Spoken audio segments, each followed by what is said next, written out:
Very excited for today's show because we have preseason rankings. We have Des Kitchings hyping the wide receiving core. We have the University of Virginia going after some of the nation's top basketball talent. We have a commitment to a quarterback, and we have a partnership with Costco. The whole shebang today. Gotta love the partnership with Costco. Let us know if you have any questions or you want anything, you want us to talk about anything. We are happy to take your questions live on air on the Jerry and Jerry Show, which has a nationwide audience on Tuesday mornings. Very excited for the program. Judah Whitcower is behind the camera. Judah, you confirm LinkedIn for me if you can. We are live on YouTube, which is good.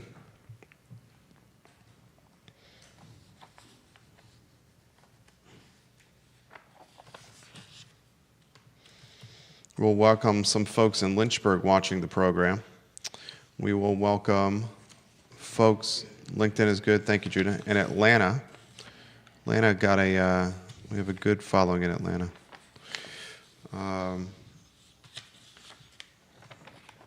Comments are already coming in for Hootie Ratcliffe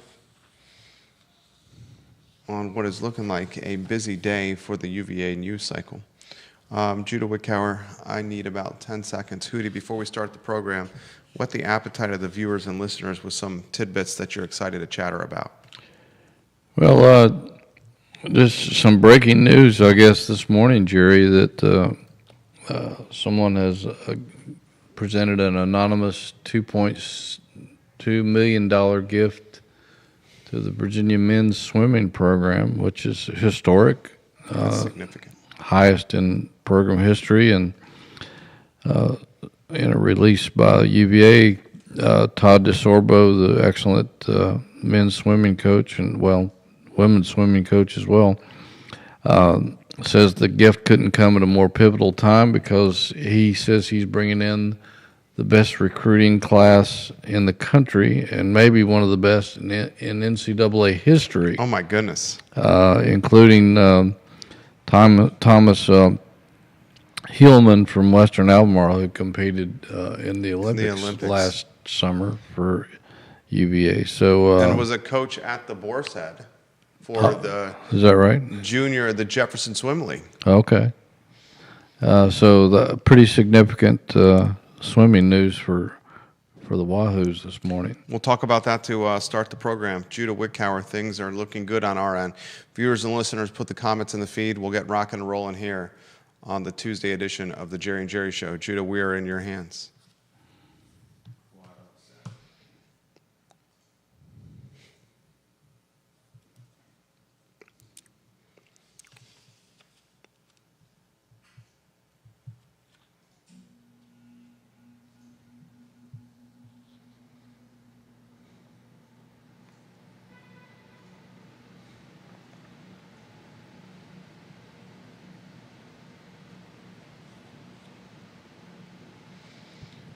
Welcome to the Jerry and Jerry Show. Good Tuesday morning. Thank you kindly for joining us. My name is Jerry Miller. An absolute pleasure to connect with you guys on the I Love CVille network, a network that is all about content that is local to Charlottesville, Albemarle County, Central Virginia, the University of Virginia, and beyond. A lot we're going to cover on today's program, including a significant contribution to the world-class University of Virginia swimming team. We'll talk about that contribution, breaking news in about 30 to 45 seconds with the Virginia Sports Hall of Famer, Jerry Ratcliffe. We have a lot of football to talk about, ladies and gentlemen. The Coastal Carolina Chanticleers have the University of Virginia circled on their calendar with permanent marker. And the Chanticleers are going to hit Scott Stadium for a Week 1 opener that is paramount for Tony Elliott and his football program. It's no secret that this football team has headwinds and is fighting turmoil. Picked 14th out of 17 teams in the Atlantic Coast Conference. That's fourth from the bottom at the ACC kickoff. Ladies and gentlemen, will Tony Elliott and Virginia surpass the 14th preseason pick? We'll talk about that with Jerry Ratcliffe today. We'll talk Ryan Odom pursuing talent on the hardwood. We're talking some of the top recruit in the country on a Virginia shortlist. That topic on the show. So much to cover. We'll give some props and accolades to Judah Wickhauer behind the camera. Judah, thank you very much for keeping us online. If you can go to the studio camera and welcome Jerry Ratcliffe, the Virginia Sports Hall of Famer, to the show. Before we start scatter shooting, Olivia Branch, I think, is watching the program. Fantastic gift for you and I and Judah, a little bit of merch from Keswick Hall. Yeah, that was a great surprise this morning to walk in the studio, and Keswick had dropped off some brand new Keswick Club hats, golf hats, and to add to our collection, and that was a really pleasant surprise to start the day. Rob Thank you, McNamara. Olivia and Rob and all the people out there. We thank you, Olivia, and we thank you, Rob McNamara, for dropping off the hats for us. Scatter shooting with the Virginia Sports Hall of Famer. Where would you like to begin? Well, gosh, we could go in so many directions. There's so much going on. It's crazy here early in August, but I guess football dominates the news cycle at the moment because training camp is well underway. We've been over for interviews 3 or 4 times already in the past week, and yesterday we spent some time with John Rudzinski, the defensive coordinator, and some of the players, and I found it refreshing that a couple of practices recently that I've been to, at the end of the day, Tony Elliott was reading his players the riot act. There was some shouting and intensity going on after practice, and some wind sprints to celebrate the end of the day.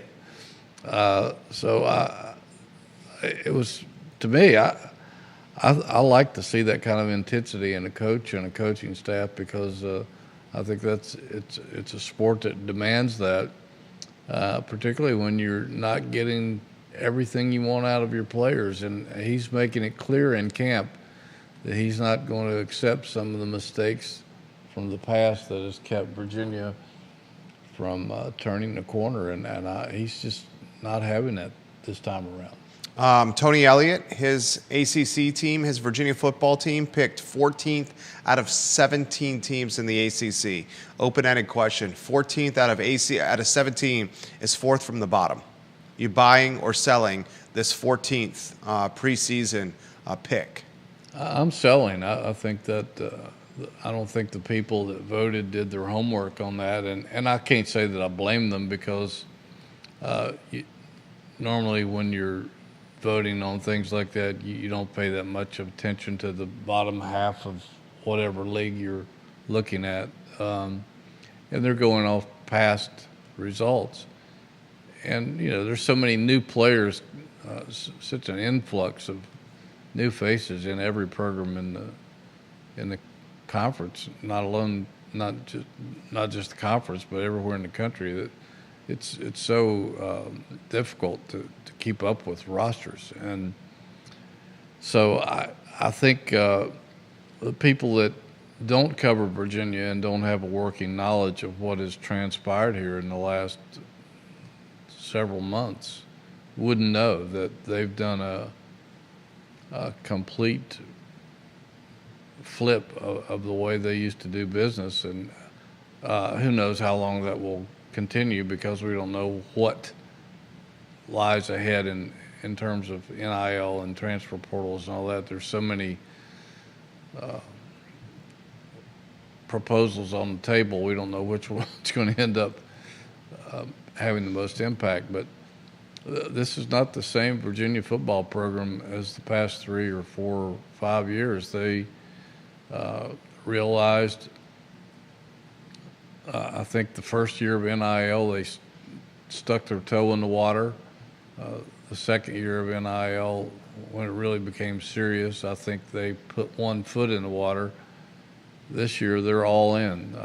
They've dived into the pool, and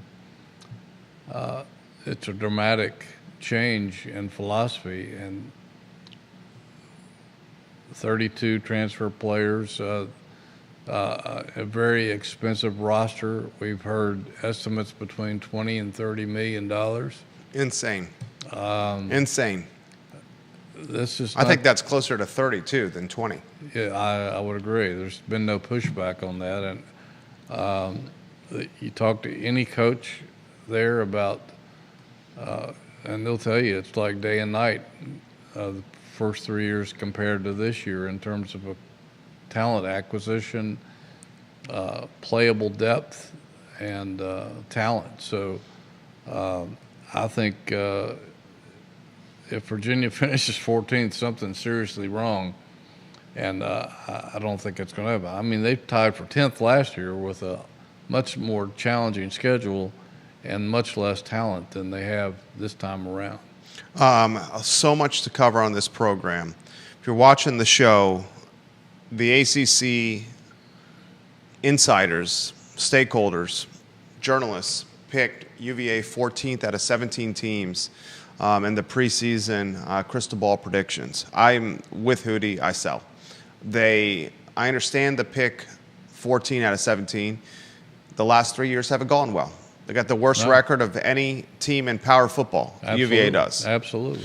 But as Hootie's highlighted, this is not the football team of the last 3 years because of the commitment to paying players to come to Charlottesville. And you have a quarterback that's got talent. Des Kitchings is straight up saying this might be the best wide receiving core, one of the best wide receiving cores in the conference, that he's got depth everywhere. The offensive line's got playable depth. I read your scatter shooting column on jerryratcliffe.com. A former quarterback for Bronco Mendenhall, Kurt Benkert, said that depth was our issue. We had NFL guys some NFL guys as first stringers, but once we got to the second and third string, you didn't have any depth, and that's why we suffered. That's why we posted losses. This is a very different team here. And goodness gracious, Hootie, with money and with depth and with 3 straight seasons of suffering come extremely high expectations. And I think that 14th, if I was a betting man, I would absolutely bet that this team's going to finish much higher than 4th from the bottom. Yeah, if there's a bet out there what you can make on that, I think I would jump on that myself. Absolutely. Now, let me throw this to you here. Kitchings' comment about the wide receiving core, what did you make of that? Put it in perspective, and then what did you make of it? Well, they lost a really great receiver in Malachi Fields, who transferred to Notre Dame. But one of the best in UVA history. Yeah, really, really good receiver. Homegrown kid, and it was tough to see him go, but we wish him well. But they did well in the transfer portal. They brought in some guys. They brought back several good receivers, and so he's got 7, 8, 9 deep guys that he can have a 6-man rotation easily at all the receiver spots, and so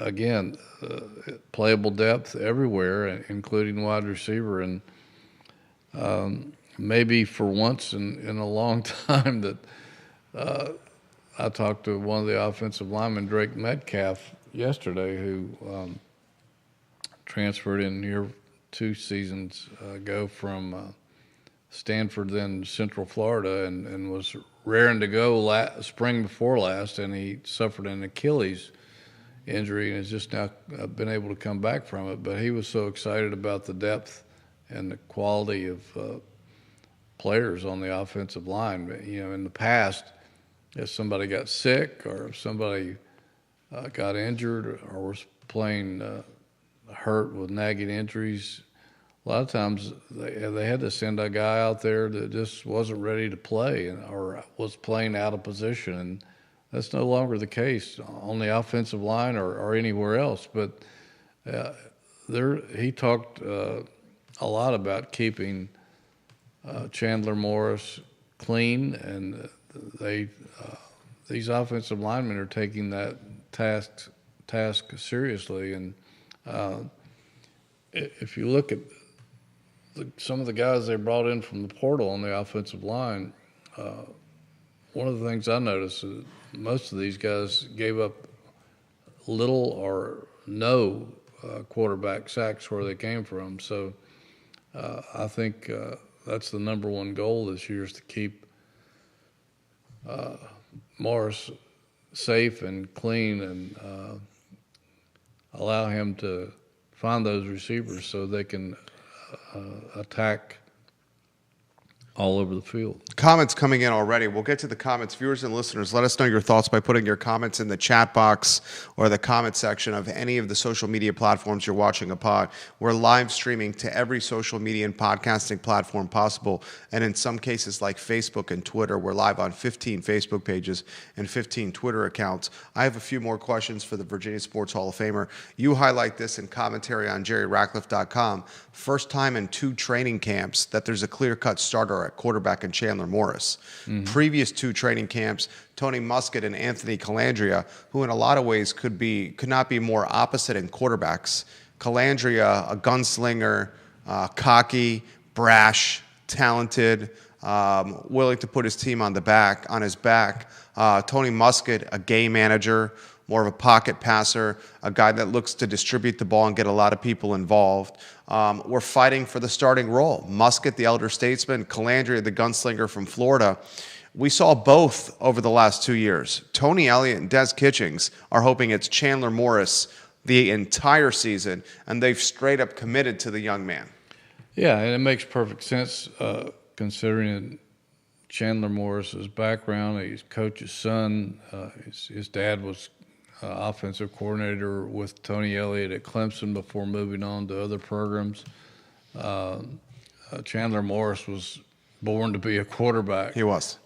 He's played at TCU and Oklahoma and North Texas State. He's been in various systems, different coordinators, picked up Virginia's offense quickly. I talked to Taylor Lamb, the quarterback's coach, about him. I'll be doing a story about that this week. This kid has all the throws. He's got great football IQ. He's confident. And I think he's displayed a lot of leadership, and I think that was one of the things that Tony Elliott wanted to accomplish by naming him the starter early on, so the rest of the offense could rally around him and he could display his leadership to these players, because it's going to take a lot of that to bring all these new faces all onto the same page in training camp. And having respect for your quarterback is one of the main objectives of any camp, and certainly he's earned that, and I think it was a good move. And, Danny Kalen, the kid from Nebraska, has 4 years of eligibility remaining, so He's your future. he's the future, and so he can sit there and learn, and hopefully they don't have to use him, that Morris can stay healthy, and we'll have this other kid around for 4 years, and he's apparently a pretty darn good one. This is a great question. This question's coming from the folks that watch in the Allentown area of Pennsylvania. Good people up there. How's the offense going to look different this year versus the offense we've seen over the last couple seasons? I don't think there's going to be a lot of variance in terms of scheme, that sort of thing. There'll be some wrinkles, a few new wrinkles and things, but I think it's basically the same offense. It's just more talent and more depth, and that's really all you need.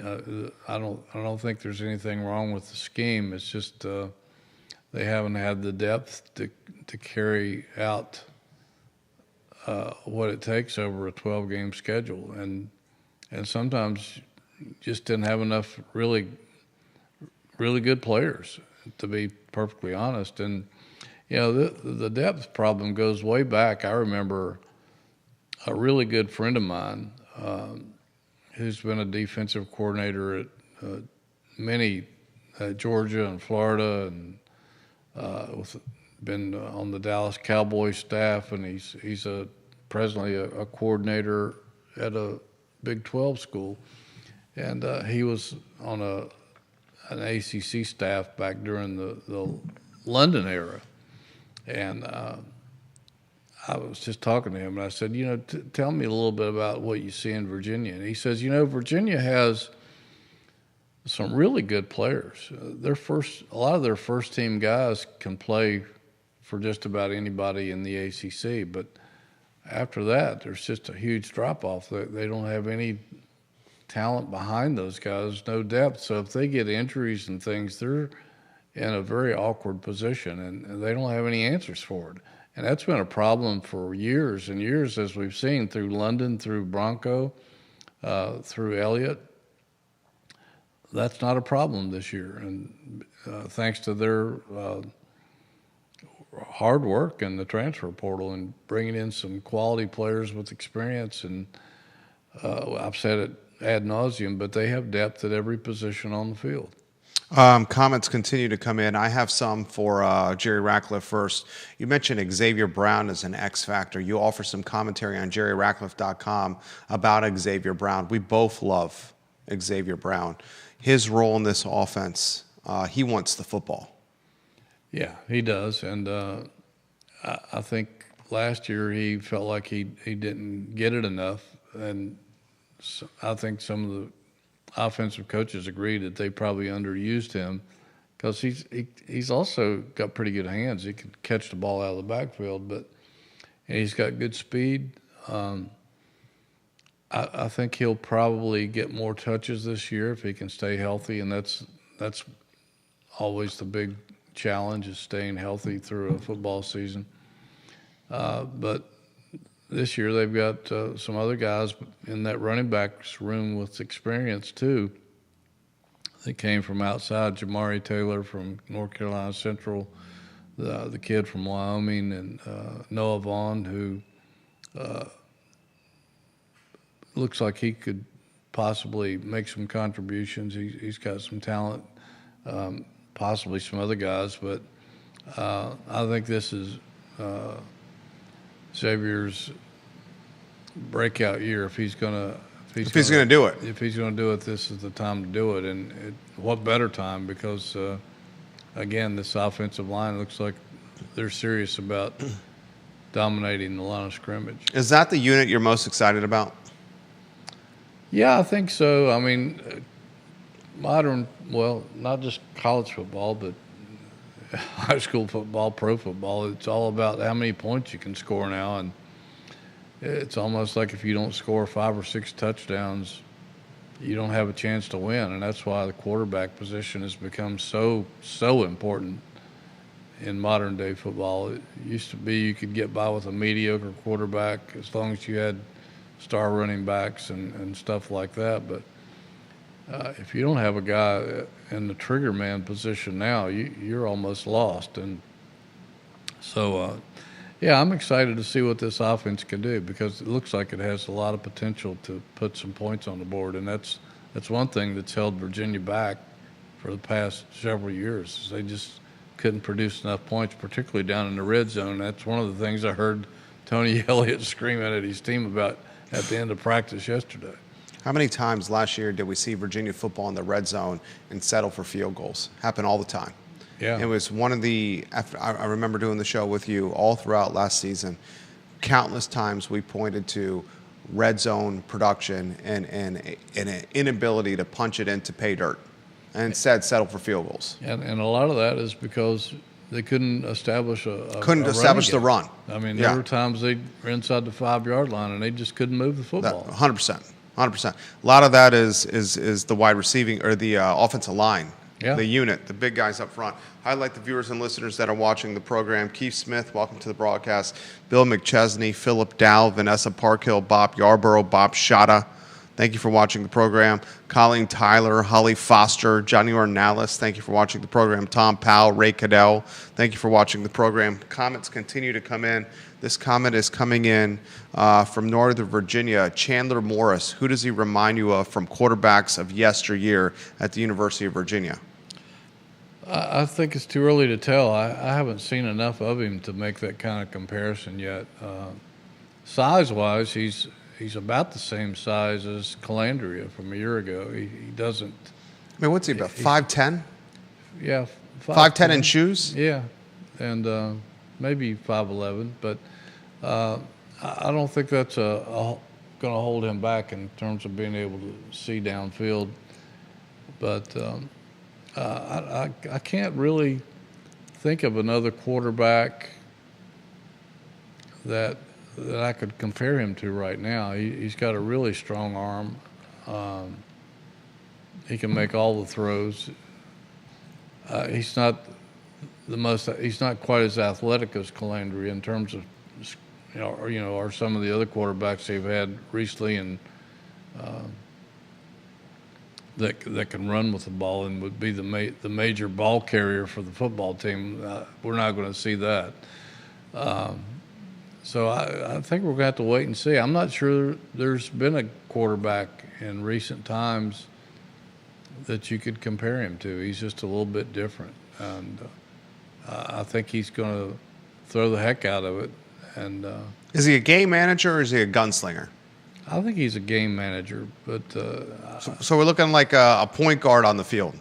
Yeah, but it's not to say that he doesn't have some flash to his game. He can make all the throws. Don't make that mistake, because he can pick a defense apart, and he can.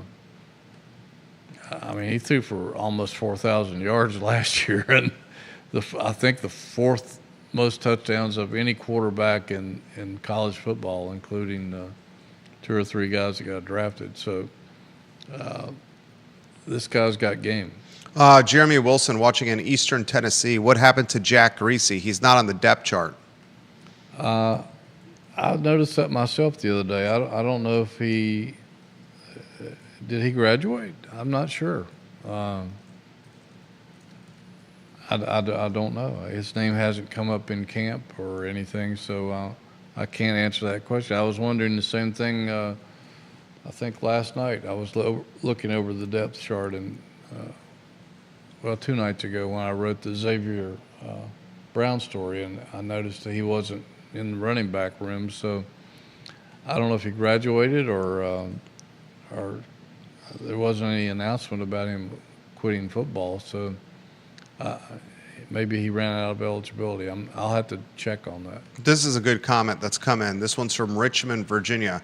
When the team needed to move the chains, it often looked for Malachi Fields. It always had a guy on offense that it could rely on.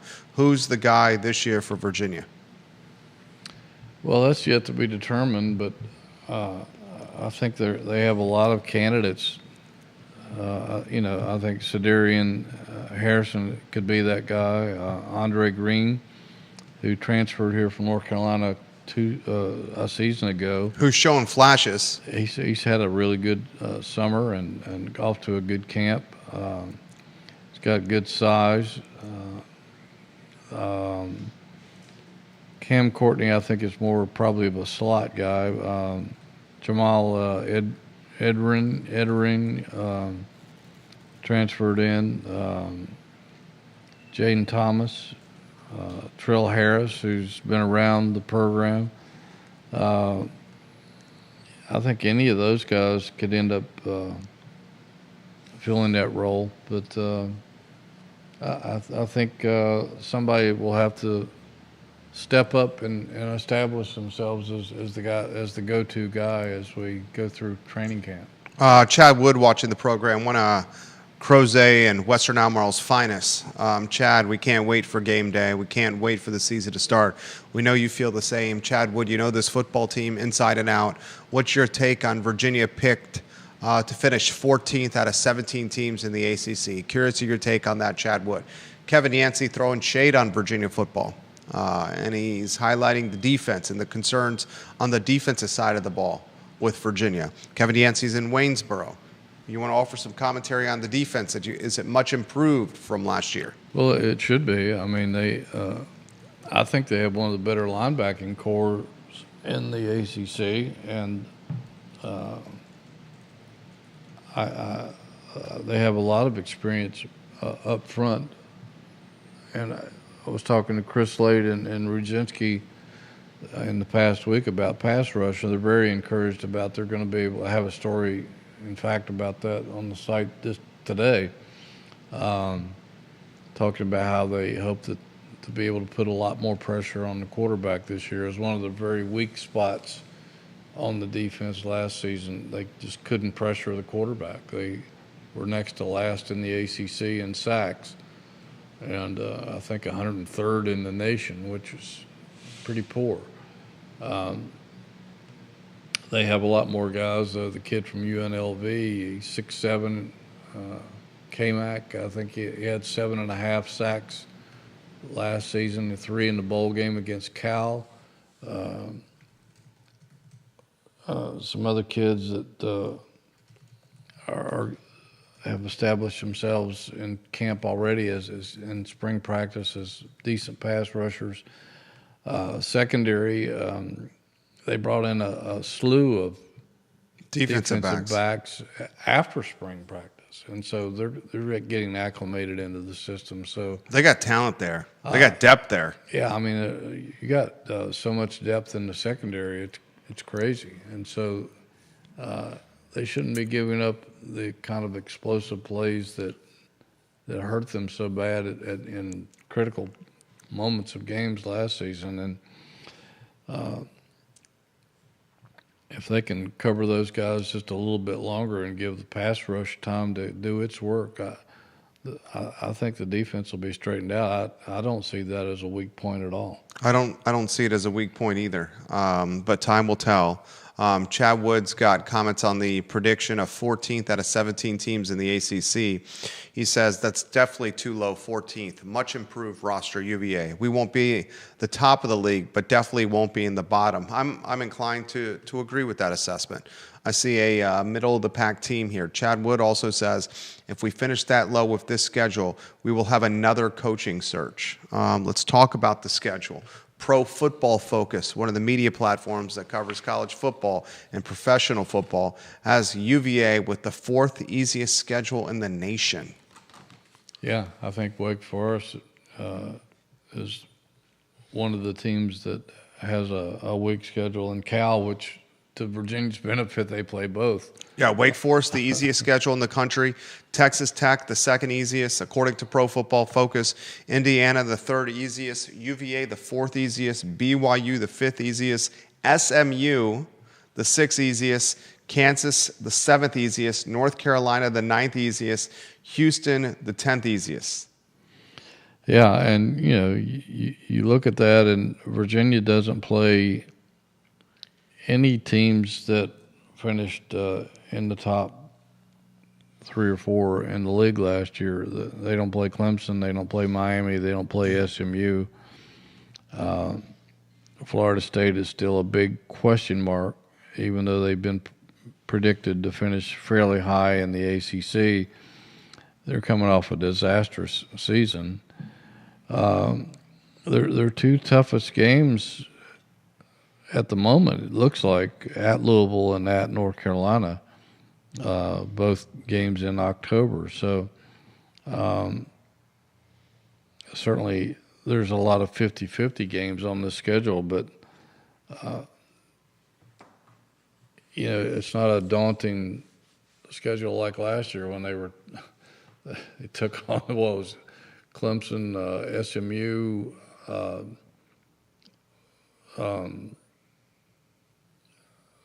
don't know, I can't remember if they played Miami or not last year, but Notre Dame. I mean, it was a really back-ended schedule that would have killed most teams, let alone a team that was struggling to reach 500. A lot to follow on this team. The 4th easiest schedule is I'm curious to see how it plays out. I understand the strategy with the 4th easiest schedule because you need to post victories here in a make or break year for the coaching staff. I also question what that's going to do to fan engagement. I ask the viewer and listeners which home game is going to entice the fan base to Phil Scott Stadium. Coastal Carolina is the opener. William & Mary in week 3. Stanford at home on the 20th of September. Florida State coming off one of the worst years in football history. I think that's probably your winner right there. Is that your marquee home one? You got Washington State on homecoming. No one knows a lick about Washington State in Charlottesville or the UVA fan base. I think they had a complete coaching changeover, but I don't know much about them either. Wake Forest and then Virginia Tech to close the season. I asked the question because we now have the University of Virginia partnering with Costco to sell tickets. Yeah, I just saw a little ditty about that. I don't know much about it, but I saw it in there yeah. at Costco. That's probably a good idea. I think it's a great idea. Yeah, anything that can get your name out there in front of the public when they're shopping is a good idea to try to sell some tickets. If I gave you an over-under on average attendance for the season, and we'll use the number that's reported by the University of Virginia, not the actual number, what would you put the benchmark for an over-under prop bet at? Wow. I mean, do you put it at 30,000 fans, average attendance? I'd say probably like 32, Yeah. 33, somewhere in there. And if we're at 32, that seems to be what it's been mostly near that number of the past 2 or 3 years. and that's announced attendance, not actual attendance. Right. If you had to Maybe tickets sold, I'm not sure, but not the actual people that walk in the gate. if you had to put a bet on an over-under of 32,000 fans in Scott Stadium on average, where's your money? Wow. I don't know. That's a good question. I don't know if I can answer it because there's been a lot of apathy surrounding the football program. I would think if you're a Virginia football fan, you would be more excited this preseason than any of the previous ones of late I agree. because of the influx of talent and just the possibilities of winning 6, 7 games, maybe more if the cards fall your way, or you know Chandler Morris has a dynamite year, or something spectacular happens.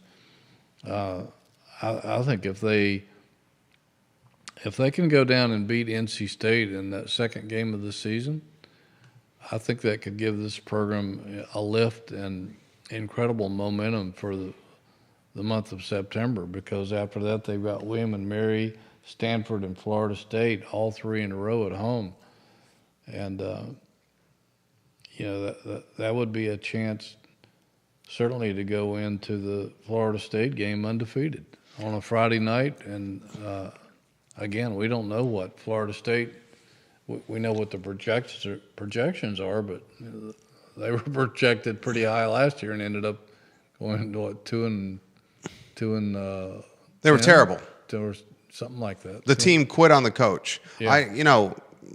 My crystal ball says Florida State's going to be a really good team this year. They should be. Yeah, because they got talent on the roster. Yeah. And they have a lot to prove. Right. And a coach is fighting for his job. Absolutely. If he doesn't win, He's fired. He's gone. Yeah. He's got as much heat on him as Tony Elliott, if not more, with the expectations around Florida State's program. Absolutely. Chad Wood says there's no way in heck he'd take the over on 32,000 from an average attendance. I wonder the same. Vanessa Parkhill in Earlysville says she thinks they were selling the tickets in Costco last year as well, and she hopes this year is better. And Kevin Yancey says the first game with Alabama, Florida State will tell their entire season. Yeah, well, that's usually a good indicator. There's a lot of big ACC, SEC, or ACC Big Openers. 12 openers this season, including Clemson, LSU. A lot of people think that if Clemson wins that game, that they could very well end up being in the national championship game at the end of the year. Yeah. Because, I mean, who's going to beat them in the ACC? Nobody. Probably nobody. Do you say the ACC's down this year? No, I think the ACC is actually better than it has been the last couple of years. But I think Clemson's loaded for bear, and they that first game against LSU is also going to be very telling, just like the Florida State-Alabama game is. And a lot of pressure on that Alabama coach, too. If he loses to Florida State in the opener, he's going to hear volumes from the Crimson Tide fans, that's for sure. Alabama, Florida State in week 1, that's a hell of a matchup right there. The Clemson-LSU trash talk is already happening. Yes. Brian Kelly is, what did he call Clemson? Death Valley Jr.? Yes. Unbelievable. Why Brian Kelly would do that. I actually appreciate Brian Kelly's moxie. to doing that. He's got some, that's for Yeah. sure. I'm not sure you want to hack off the Clemson fans because they can be pretty brutal. Absolutely. I've heard their wrath. I've been down on the field at a sold-out Clemson game before, and they can get pretty loud and pretty rowdy. And they're already fighting over the rights to the Death Valley moniker, which Clemson actually owns. They had that nickname of their stadium, I think, 10 or 11 years before LSU did. But it's funny, you know, both Death Valleys, both Tigers. But that's going to be a huge game to kick off the season. Other huge games in the ACC to kick off the season. Folks, I woke up, was it yesterday or the day before, and it was 57, 60 degrees at my house. It was crisp in the air, and I thought I was going to a college football game. It was early August. Yeah, I had that same feeling. Like, college football's in the air. You got Virginia Tech and South Carolina week 1. That's a Sunday matchup. Notre Dame and Miami, a Sunday matchup. TCU and North Carolina, a Monday, September 1 matchup. Of course, Florida State, Alabama, and of course, LSU and Clemson. Let's not forget the monumental matchup of the Coastal Carolina Chanticleers and the University of Virginia in week 1. Comments coming in quickly. Texas, Ohio State, absolutely, Kevin Yancey. That's a big one. Week 1 is absolutely loaded. Philip Dow in Scottsville says, my bet is on 30,000 average attendance for Scott Stadium and this season. What are your thoughts, viewers and listeners? Put them in the feed. I'll relay them live on air. This comment's come in. Why no talk on special teams? Can Ratcliffe offer some insight onto what's happening with that unit? I really can't. We really haven't delved into that yet. We'll be talking to coaches more as we go through camp in the next few days, so we really haven't talked about special teams with them yet, but we will get around to that. They do have their punter and kicker back, so I would think with those guys back and a lot more really good athletes on the team to compose those special teams and some pretty talented guys as kick returners, I would think this would, just off the top of my head, I would say this is probably the best special teams they've had here in quite some time. Hootie, you're really bullish on this Virginia football team. I think they have opportunity to do something really good. I don't know that I wouldn't go as far as to go out and say they're going to win 7 or 8 games because, again, there's so many 50-50 games on the schedule. But if they don't beat themselves, and I think that's one of the reasons Tony Elliott has been so intense with these guys so far, is he doesn't want that to happen. You know, having 3 dumb penalties in the fourth quarter against NC State like they did a couple of years ago, and stuff like that just needlessly beat you. You beat yourself, but. You know, they should beat Coastal Carolina. The NC State's a toss-up game. They should beat William & Mary. Projections are they should beat Stanford. Florida State, probably going to be an underdog in that one. Definitely be an underdog at Louisville. Washington State should win. They should win. It's homecoming. Yeah. At Carolina is probably they're going to be underdogs. At Cal. Should win. Probably at least a 50-50 Yeah, game. the only reason we're saying 50-50 game is maybe because of the cross-country travel. Yeah, and Cal's better. They lost a lot of close games last year. I think they were something like 1-2 and 5 or something. In single-digit games. Single-digit games. Wake Forest should win. Wake Forest, you would think they would win that game. At Duke is going to be tough. Underdog and at Duke, and Virginia Tech, because of history, we got to say you're going to probably lose that. If you're ever going to beat Virginia Tech, this is the year to do it. Yeah. You're here, and Tech is down. Tech's not Tech. Tech is not Frank Beamer Tech. I don't even recognize Virginia Tech. No. They've still been better than Virginia, but that could change. So you have them, based on your back of the napkin math there, at 7 wins, I think. Coastal. I think 7 wins is possible. Again, if they don't beat themselves and they don't do dumb things in the fourth quarter that erases a win when they should pull it out. Coastal 1, NC State 2, William Mary 3, Stanford 4. Potential to start 4-0 going into the Florida State game. Washington State 5. Cal 6 wins, Wake Forest 7 wins, and then if you're at 7 wins going to Duke and Virginia Tech, who's to say you can't get 8 or 9? It's conceivable. I don't want to get people's hopes up too high, but it's not impossible. Not with the kind of roster they've assembled, and again, it all goes back to, can these coaches prove that they can win close games? Because they haven't been great at that.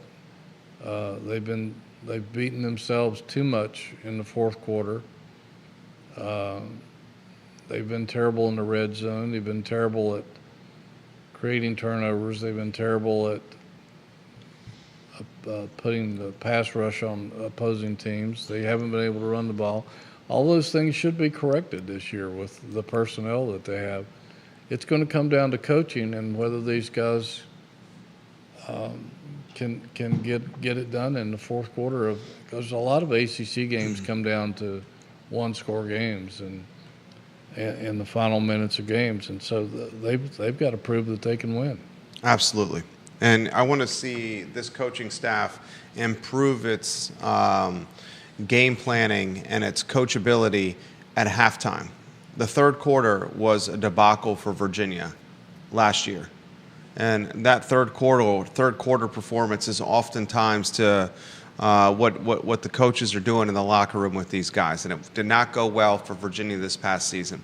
We'll close football talk with anything else that we're missing that's in your notebook that we should cover, and then head over to basketball because goodness gracious, does Ryan Odom have some short list talent he's going after? I did notice it was too late to get it on the site,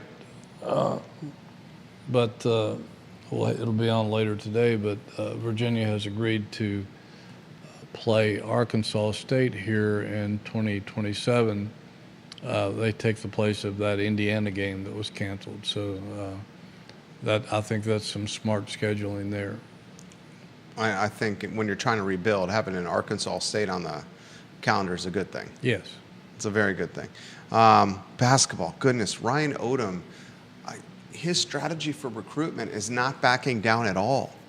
He's going after some of the nation's best talent. He's going after the top center in the country right now. What's he, 21 in all of America from a recruiting standpoint in his class? Yeah, the number 21 overall prospect. And Arafan Diane, 7-footer from Guinea originally, plays at Iowa United Prep. One of these schools like, they have a national high school program. And he's the number 1 center prospect in the nation. He's 7 foot, big-bodied, really good scorer for a big guy. And Houston apparently is favored to land him, but in this day and time when you've got the NIL money in your pocket, anything can happen. You can't really say that you're out of it. So you're right in that Ryan Odom is not afraid to mix it up with the big boys. I mean, they're right in there with Kentucky, Kansas, Houston, UConn, Oregon, Louisville, Purdue. And trying to land this guy and going after a lot of other prospects in the top 50, top 75 in the country. And so hats off to him and his staff for being aggressive and going after these blue chippers. Do you like the strategy? I do. I don't. And I did notice that Duke and North Carolina are not on the list of some of these players. I think one of the things that's hurt Virginia in the past several years is they go after some of the same players that Duke and Carolina is going after, and you're not going to win many of those recruiting battles. And so I think it's good to maybe go out and go put yourself up against some of these other programs, national programs, because you have as much to offer as some of them do. So I like the strategy of you can't get them if you don't go after them. And so I think it's smart to throw your hat in the ring and see what happens. You might finish second or third, but at least you're going after the talent. And if you don't get them, maybe you'll get the next guy. How do you characterize the mix of European prospects and American recruits with what Odom's trying to do? I think this year might have been a little European heavy just because he needed players. Yeah, he was late in the game. To rebuild the entire roster. Find players that fit his system, because I'm not sure some of the guys that left here would have been able to play in it. But the two big front court guys, according to our pal Nick, who's has some expertise in tracking international players. He has Grunlow and DeRitter ranked in the top 5 of the Europeans coming to play college basketball in America next year. And 2 of the guys in front of them in the top 5 are in the NBA. They chose not to go to college. So you've got 2 of the top 3 or 4 European players coming into your program in the same front court. And but I think it's a little extraordinary to have as many Europeans and internationals as he has this year. I don't think that will be the case every year. I think he'd rather build from the high school recruiting class, but it's where we are in college basketball now. It's not really college basketball anymore. It's pro basketball and pro football, and you got to go where the talent is. And if you can't find it in the high school ranks or in through your own American portal, then international is the way to go. And totally agree. It's good to have a coach who has the connections and the ability to go after those guys, because some coaches don't have that. I totally 100% agree with that. 100% agree with what you just said. Michael Guthrie watched the program. He says in regards to football, he's guessing the transfers that have come to the football program have the experience that perhaps will keep the mistakes to a minimum this season with Virginia football. Yeah, I mean, these guys have been around. They've played some football. I was looking at the roster, and there's so many guys that have played 5, 6, 7 years of college football. They've been around. This is not their first rodeo. Man, Antonio Clary, we talked about it last week, is in his 7th year of college football. There's a few 7-year guys. Unbelievable. We're talking to grown-ass men here. Yeah. Chandler Morris is a few days younger than Jaden Daniels. Yeah. The quarterback of the Washington Commanders. Yeah, there's a lot of older guys on these rosters, and they're more mature. They're got, like you said, they're grown-ass men. They're big bodies. They're men. Drake Metcalf yesterday, he played at Stanford. He played at Central Florida, and now he's here. And a lot of these guys have been in several programs. They've been exposed to just about everything that you can be exposed to in college football. So they've been around the block, and they've got experience. And I doubt that they will make a lot of mistakes, and or they wouldn't have recruited them here in the first place, because they were going after guys who, on film, have been impressive. They weren't going to just sign anybody just to sign them. Well, the tidbit, if you guys leave with the tidbit from this program, Hootie in the beginning of the show said the I don't want to call it rumor mill, but the grumblings or the chatter around the football program suggests this football roster is a $20 to $30 million roster. Yeah. I mean, I think viewers and listeners, think about that. A $20 to $30 million football roster. Yeah. I was telling my friend Joe Bach, who has recently moved here from upstate New York. He's the only man, I think, in the history of football who's played in 5 or 6 professional football leagues. Played until he was 46 or 47 years old. I was telling him, he played here in the under Dick Bestwick, but I was telling him about that, and it blew his mind. I mean, he just couldn't fathom spending close to $30 million on a college football roster. But again, this isn't college football anymore, it's pro football. There's folks that are choosing to stay in college because they're making so much money, ladies and gentlemen. And some of these guys won't play pro football, and they can make some decent money. They're while getting more degrees. Go-round. I mean, that's what Antonio Clary's doing. Yeah. I mean, he's got an undergraduate degree. He's already got a master's degree. He's working on another degree. He's probably making some good money for a 7th year. I would think so. Yeah. I mean, I can't blame him. I can't blame the guys. No, smart. Yeah. Jeremy Wilson says, Hootie, when does the complete basketball schedule get released? It should be coming up pretty soon, I think. I think it's usually out in late September or early October, or maybe early September. But I don't think it'll be. I think it's coming out pretty soon. This question comes in for Hootie. What do you make of the Villanova exhibition? I think it's great that they've brilliant. Decided to open this up to the public. Yeah. I thought it was. I never understood the secret scrimmages. I mean, I know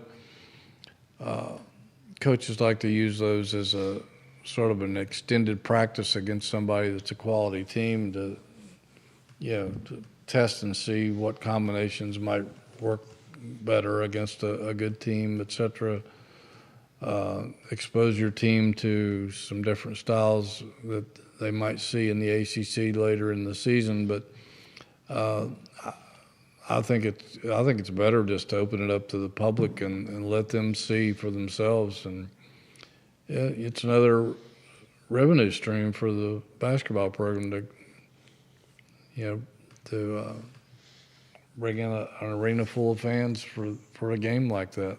Why I especially like it is we as a fan base, heck, even us that follow the program for content creation, we don't really know the roster. And having an exhibition gives you a name on a jersey or a face on a program or a roster, so you can start building that relationship as fans or followers of the team. Yeah, you get to see them. And, just the blue-white scrimmage or whatever it was, they'd play a very abbreviated game, but and didn't really stress maybe some phases of the game. But against an opponent like Villanova, they'll be giving everything they got, trying to win and trying to impress Odom and his staff and to get playing time, to win playing time. So this is going to be a serious scrimmage, and fans will get a good look at what some of these guys can do up close and personal. How about we close with the news that broke at the beginning of the show with the swimming donation? Yeah, I mean, goodness gracious, Todd DeSorbo, you gotta hand it to this guy. He is building a dynasty powerhouse over at UVA, and the women's swimming program has done stuff that seems unparalleled. It's stuff that you used to read about with maybe Stanford or Texas or some of those schools. We're expected to dominate women's swimming every year, and now it looks like he's got the men's program headed in the same direction, bringing in the nation's best recruiting class, maybe one of the best men's recruiting classes in the history of the sport. He's already done that with the women, so wow. I mean, whatever they're paying that guy, it's not enough. Unbelievable. Yeah. It's an Olympic team at the collegiate level. It certainly was. I mean, look at just what they've done in the World Games or whatever it is that they were just coming out of, 2 big international swimming events. And yeah. It's the UVA swimmers. Medals after medals after medals. I think I read something where they've broken I don't know how many world records in the past 3 years, UVA swimmers. Some mind-boggling. It's absolutely mind-boggling. Jerry Ratcliffe's institutional memory for UVA athletics and his coverage of this program is also mind-boggling. The man is a Virginia Sports Hall of Famer, and the website is jerryratcliffe.com. We're on it every day. I read it every morning. It's jerryratcliffe.com. The content's going to pick up. Oh, absolutely. Goodness, you got so much. We have another meeting with, I think, Coach Elliott on tomorrow, and then I think their first scrimmage is Saturday. I have a really good in-depth interview with Taylor Lamb about Chandler Morris, and a really in-depth interview with Terry Heffernan, the offensive line coach, about what a big difference there is on the offensive line, and which I think is the key to the whole team coming up this week. So along with all the other good stuff that heads our way. Jerry Ratcliffe, guys, of jerryratcliffe.com. Judah Wickhauer behind the camera. Thank you to Judah Wickhauer for keeping the ship headed in the right direction. This is the Jerry and Jerry Show. It airs on Tuesdays on every social media platform known to mankind. Visit jerryratcliffe.com. Follow Hootie on Twitter. The I Love CVille Show, ladies and gentlemen, is up at 12:30 p.m., wherever you get your social media or podcasting content. Thank you kindly for joining us on the Jerry and Jerry Show. So long. Thank you, sir. Same to you.